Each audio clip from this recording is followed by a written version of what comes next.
Samueli wa kwanza mriango wa 20 afungaye. Daudi anachimbirira kwa Afilisiti. Ela Daudi akiaza moyoni kwake akiamba, siku mwenga Sauli andanalaga. Utuza kuhenda nichimbirire insi ya Afilisiti. Ndo Sauli andambuloni tamaa ya kunibuga.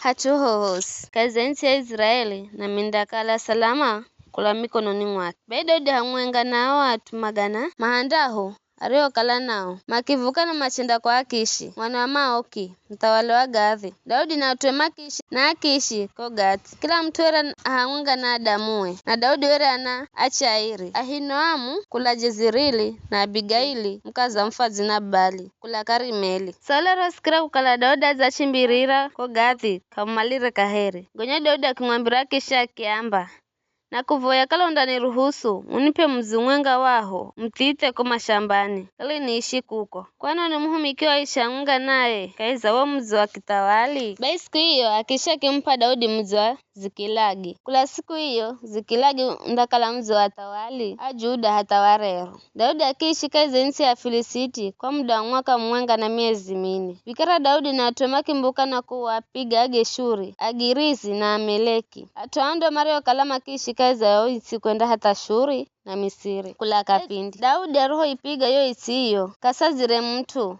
hariho mlume hariho muche ila ngonzi na ng'ombe nzowe na ngamira na nguo wazihala. Gonya akiuya kwa Akishi hariho muza na kwamba rero za kwenda vamiahi. Daudi ora akamwamba nza kwenda vamia na gebo ya Juda. Edu akamwamba na gebo ya Jerameli edu na gebo ya Keni. Daudi wala gahariho mlume hedu muche kana mtare refa Gathi wa moyo kwa kukala wamba moyoni mwake manadima kufusema na kwamba vivi bendo Daudi arijo vihenda na vijo jeri ndo arijo kala kivihenda. Muda wose ariho ishika za insi ya Afilisiti akishiwa mkuluhira Daudi na kiamba moyoni mwakwe mtu yube kahenzo kama rena Israeli anzie kwa hivyo ndani humikira mimi maisha gegosi.